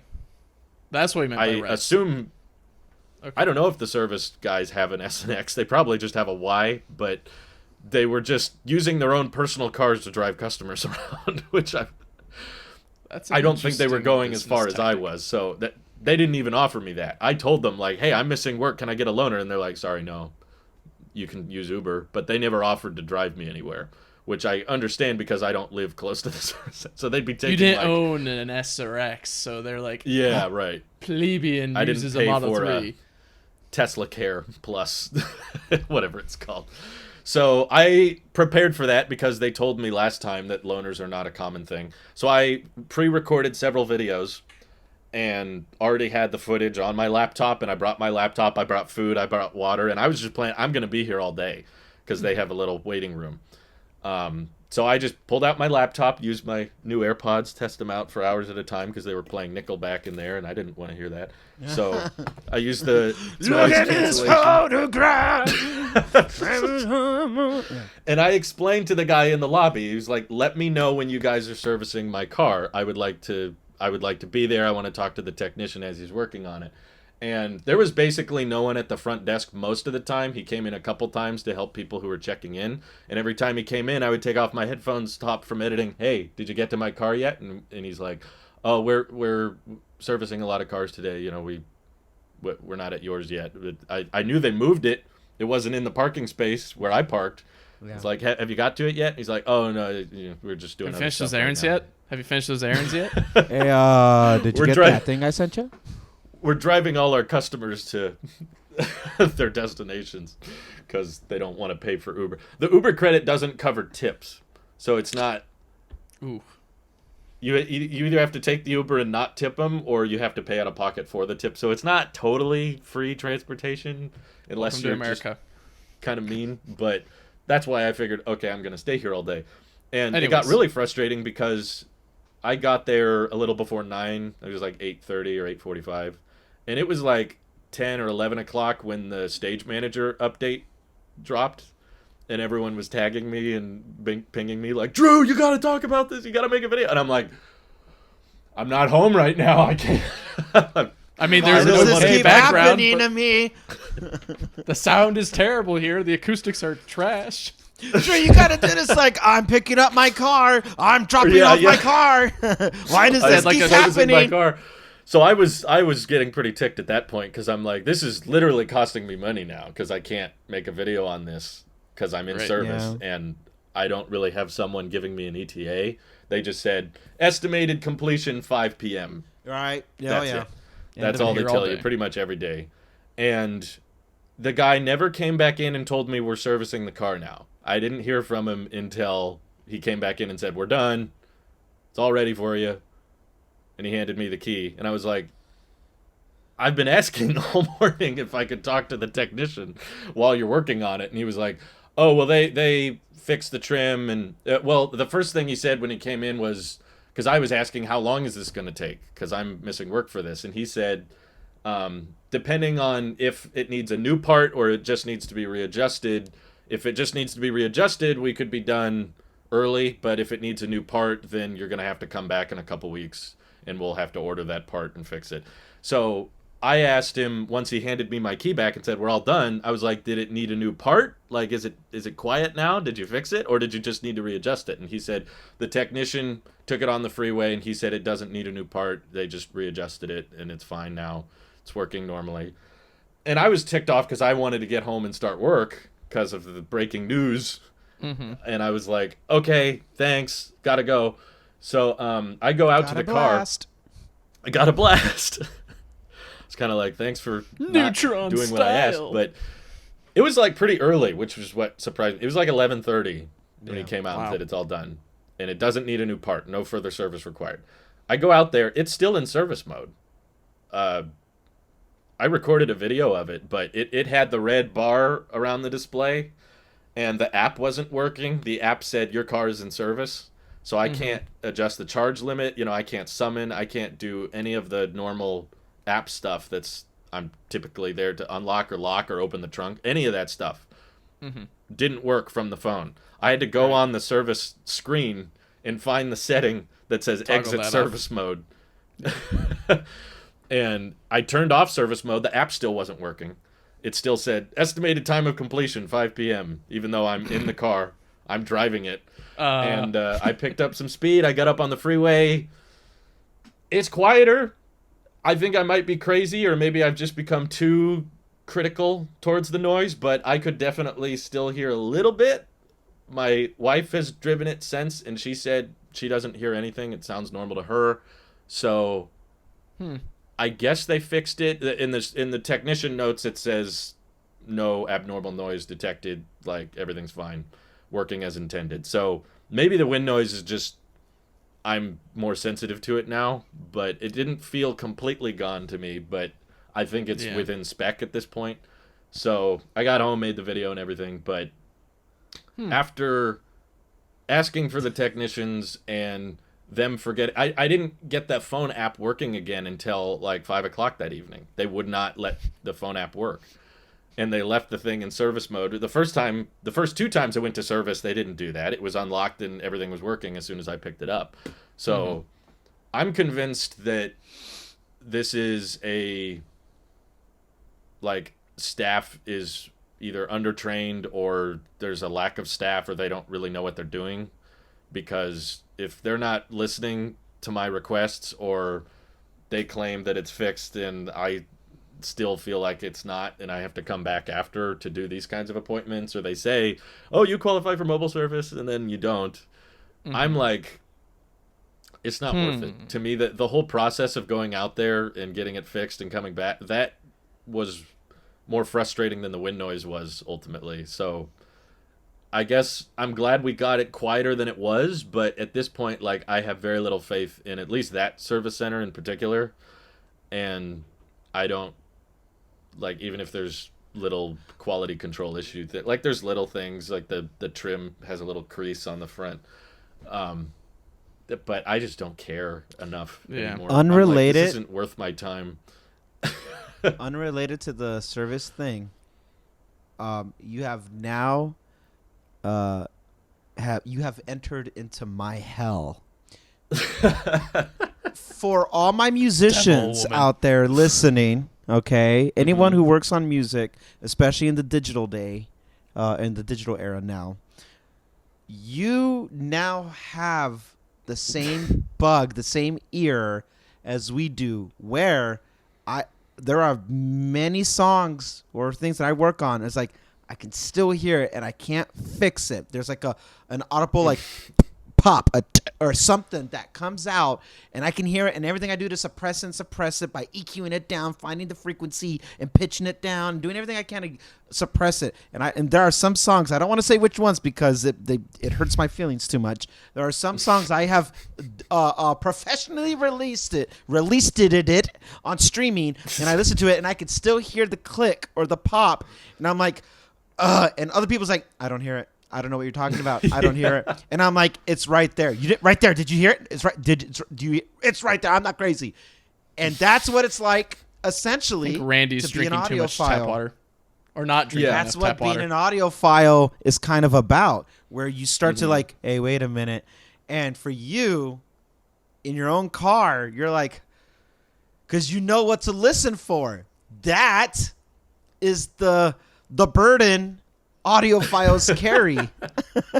And you have now entered my hell, where you will never not notice it, but to anybody else they'll be like, it's fine, or it's good enough. No one else has mentioned it. To be frank, I don't notice it anymore. Hi, Frank. It's kind of blurred into just, I'm used to the car. It felt louder when I first got it, and I don't know if my brain has just got it in tune to it or something, but now when I drive, I don't accept hear it. You accept it. It's, I mean, I'm not like consciously ignoring it, but maybe it's I'm not like you're in a studio space with soundproofing everything. Like, it's a car moving. Noise. Yeah. A car is going to make noise, and I have a hard time telling which noise is normal and which noise is an issue. Well, that's a good problem to have if you can't tell. That what you're saying a couple of weeks ago is insanely was quiet. a problem. What we were working with before, issue. We all agree. There's been noticeable improvement. I'll give Tesla service that. So I'm grateful that you guys kind of were urging for it and encouraged me to try, because I didn't want to try after the last time, and I still don't want to try after the last time. But I have a slightly quieter car now because I put in the time. But we both hit the showers, Mike. Our job is done. We've helped Drew. He's got a quiet car. We've done our part. We'll just high five. There's honestly good work, team. Good work. There's more annoying noises than the wind noise, in my view. Like there's more creaks. Popping and there's creaking and rattling that I'm hearing, and I'm like, no, we both agreed after the last. And someone keeps farting in my car. I hate that, but like no matter what I do, I just.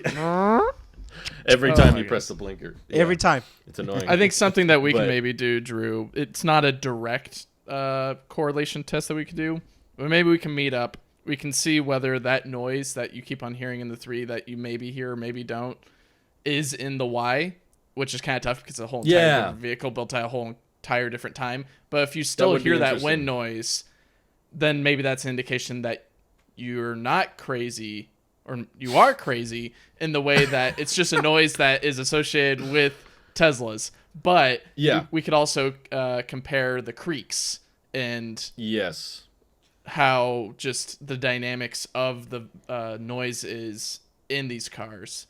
And it's not like deal breaker material to me, just because I know that there can be creaks really in even really expensive cars, really like high-end vehicles. $200,000+ cars. It's like, this thing is really rattling everywhere. Like, because I know that those types of tiny sounds take they take very little to be done wrong. It's like just something was fit together just a little bit off, or the temperatures hit it. It's in conflicting, it got really hot, really cold. And even in a really expensive car, I've been watching a lot of Lucid videos the past week. There's issues like that. And I mean, even if not, you can put a water bottle somewhere. You can have bags or something that you store in the back. And if it's just against the side, you'll hear a little sound like that. And I just accept that, okay, Drew, no matter how much money you spend on a car, there will probably be little tiny things that I've now become like super paranoid to any noise, because I'm like, shut up! You can't make noise. Don't let that happen. The voices are back. Yeah. That might be a whole separate issue I'm working through. You guys hear them too? Randy's like, you're not the only one cursed with knowledge. But my wife, we were driving to the airport to pick up my father-in-law a couple days ago, and my wife was reading a book, and she didn't want like any music or anything. She just wanted to be immersed in what she was reading while I was driving. So we had air conditioning wasn't on, music wasn't playing, just dead quiet. And I'll admit, like on that drive, I was like, it's a pretty freaking quiet car. Like this, we're going 75 miles an hour, and it's just. And occasionally, on certain turns, I would hear the little, and the door starts popping a little bit. But I just accept, like, Drew, Discord, there's no way. I have no idea what you just did. Discord was like, that's not a noise. I need the Discord filter on the Tesla. Yeah. It can mute it out. But, You need Model S. Those noises are more noticeable to me than the wind noise, basically, is what I'm trying to say. And I don't think there's a way to service those noises out. No, and that's just vibratory excitation. Any car that would have better, I've heard people say that Rivians have much higher fit and finish or higher quality materials. They don't use plastic. I'm sure that's true, but now you're on Electrify America. So well, you got maybe your not for own long. set of Assuming Tesla goes through with the CCS ports or the Magic adapter or whatever. That's going to be new chargers, not all existing. I know, but they're still going to be installing new chargers everywhere. It's not going to be like, we're done in this area. They're still going to put them in new spots, or not new spots. They're still going to put them in existing spots where it's not too far from an existing supercharger.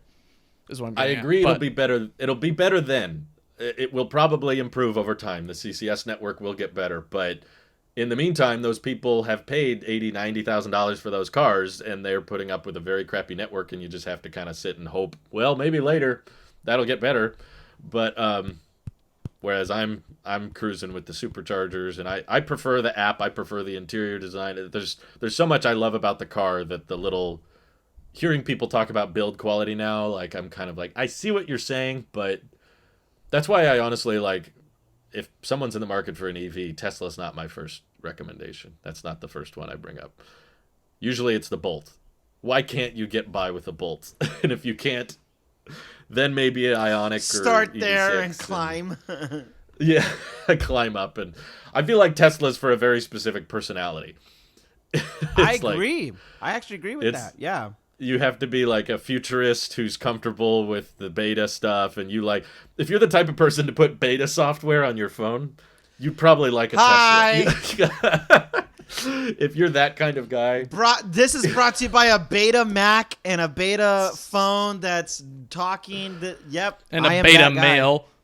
I'm beta male. Heck no, baby. Not this stud. Alpha. I'm a weird dude. The Tesla was meant for me. I'm too hopped up on minimalism juice. My kind of personality. My kind of the fact that there's not a AC control vent. Yeah. And I'm the weird psychopath that likes that. Yeah. I'm like, no, it has to be done on the glove box is through the screen. You want to know why Johnny Ive left Apple's? Because he secretly had a Tesla. He appreciated the minimalism of it, and they just couldn't see eye to eye. And they're going I'm back one of to those HDMI creepy. I'm a creepy psychopath that likes that you have to open the glove box on the screen. Like that pleases me. I like the idea that gross, you lock Drew. it You're gross in that manner where you don't. I mean, some would argue yes, a key on the glove box could also do that or solve that issue of not letting people into that that cubby. Yeah. But it is nice being able to have a passcode on the screen in which someone could try to guess by looking at the smudges on the screen. But still, it is nice having that layer of security. I agree, because that's where I usually store my iPad Mini when I go somewhere and I have it on me. But I do want to highlight. I'm not even talking from security, just aesthetic wise. I think it looks better to not have a latch there or anything, or a button. My buddy said it'd be nice to be able to push it. So like push that whole cubby or whatever in, and then it pops out. It? A damper? No, well, a damper is what you're thinking. It's a certain type of. That's like the garage door center console I have. You don't pull on it to close it. You push on it, and then it closes itself. So that a damper slows down the motion, but it's a certain mechanism. I'm totally blanking. I studied it in school. But what I do want to highlight from the previous points is getting a Tesla is also, it can be an acquired taste for those that initially are like, why is it so minimalist? Because here's a real world comparison, or not comparison, but example.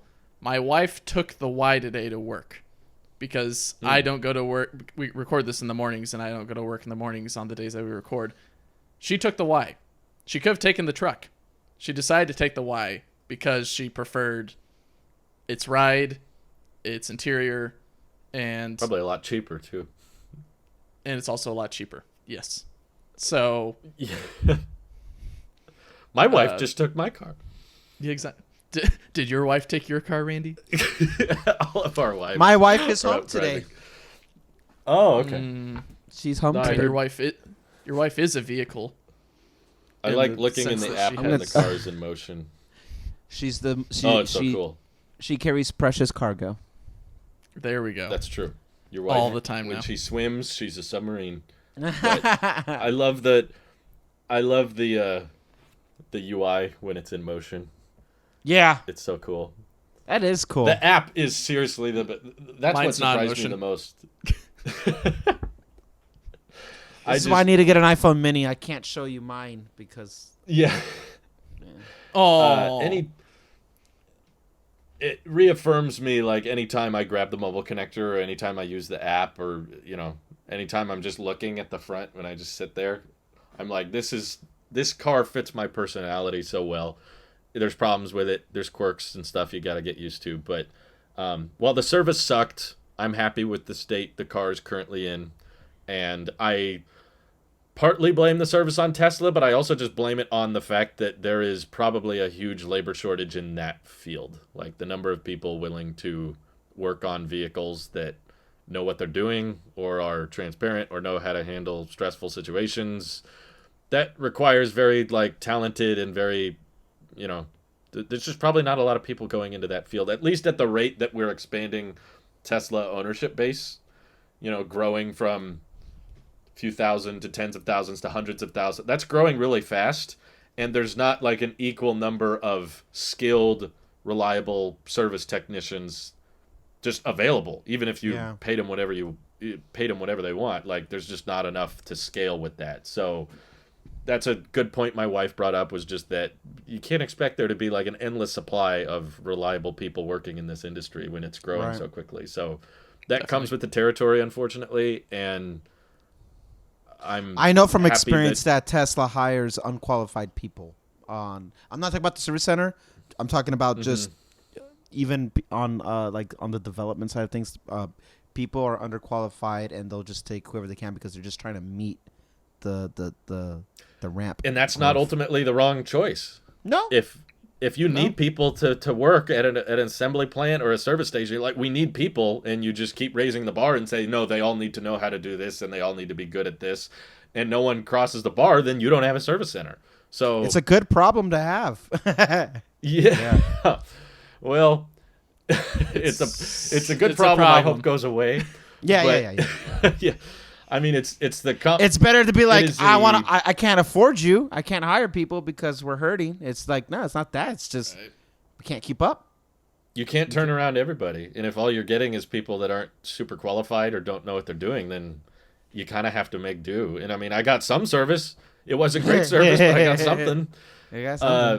I guess it'd be better than if I had to drive, 2 hours to the next closest service center. Then I'd be like, It'd be an even bigger debate. That's intense. So yeah, I'm still happy with the car for the record, but For the audience, Well, you're caught up. I was now. gonna say it's a nice conclusion in a way to this very treacherous tale. Treacherous? This tumultuous tale sure, Mike. that you have. I'm trying to be sophisticated. All right, what do you want? We get it. You're an engineer. My master's degree is over there. Hey, I don't know if you guys noticed. Well, here's my degree, Ranny. Rainy. Um, It's full circle. All right. I want to say There's to your the answer, audience. Randy. Thank you for the audience. I'm sorry we ran out of topics this week, and I'm sorry this episode ran so short. we didn't know what to talk about. I'm sorry we ran out of subjects. Still didn't so. give thoughts on AI Day. I know. I want to do kind of like. I mean, I didn't. Okay, I watched your recap. I did not watch it. I was asleep. Lies. I didn't do a recap, so. I know. I mean, like I actually went into the stream. I watched your stream afterwards. I didn't. Was my that a stream recap? Didn't, the stream didn't go through the whole event though. No, you jumped off at. The event was not that long though. It I was don't a know. I long stopped event. watching. It was. I watched most of it. I I turned watched it off. all the way through to where Drew stopped, and then I watched a little bit afterward, and then No. the wife and I had dinner, and we got done watching whatever. I think we watched Morbius or something else. I think no, For the 5th time. we watched something, and still it was You were still like, going. "I'm sorry, Elon. It's Morbin time. I gotta watch this." Got to watch Matt Smith dance around. I It was got a long event. about maybe Mike 10. is like shying away from the robot, and then it's Matt Smith dancing, and he's like, "Yeah, I'll watch that." Robot dancing? No. Matt Smith I watched dancing? about 10 to 20 minutes of it, and I was like, not for me. I jumped. Yeah, I that's jumped how I ship. felt. I was like, this I ain't. was, to be honest, there was a gathering that night. There was a big get together with my friends and family, and they were all gonna watch Hocus Pocus. And I don't care about Hocus Pocus, but I just really wanted to see my buddy Ross, who I hadn't seen in several months. And it was happening at the same time as AI Day, and I was like, okay, I'm gonna watch AI Day and see what happens. And once they got to the FSD stuff, I had to make the cut. Do I want to finish the stream or do I want to see my friends? And I was like, this isn't for me. Yeah, I was like watching all of the equation breakdown, and I was like, am I going to be glad I stayed to watch AI Day and avoided all my friends who were hanging out watching the movie? I was like, yeah, no. I think I'll regret if I watch this whole thing. Yeah. So We can give a more And I detailed got all the- reaction later, though.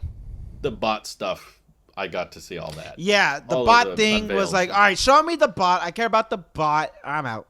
I didn't really care. And it was I think if you go back and watch our podcast, it was exactly It was what yes. I said. It was. I it was said exactly it would what walk you out said. and wave and walk back. It was. That's why I had to see the bot. I was like, how spot on would it be? Is it gonna come around and start doing twirls? I don't Nope, get it a just lot of came things out. right, but I was pretty much spot on with that. It just was like walking, and it looks like it's about to fall over in any second, and then it goes, and then it walks out. Wow! That's coming for our jobs, all right. We're in trouble. May I take your order? May I? Why is it Squidward? We could have a 2-hour SpongeBob. episode on AI Day, so let's save it. All right, We're all- all right. Caught up. Thank you all for tuning in. We'll catch you next week. Bye-bye. I'm buying a Honda.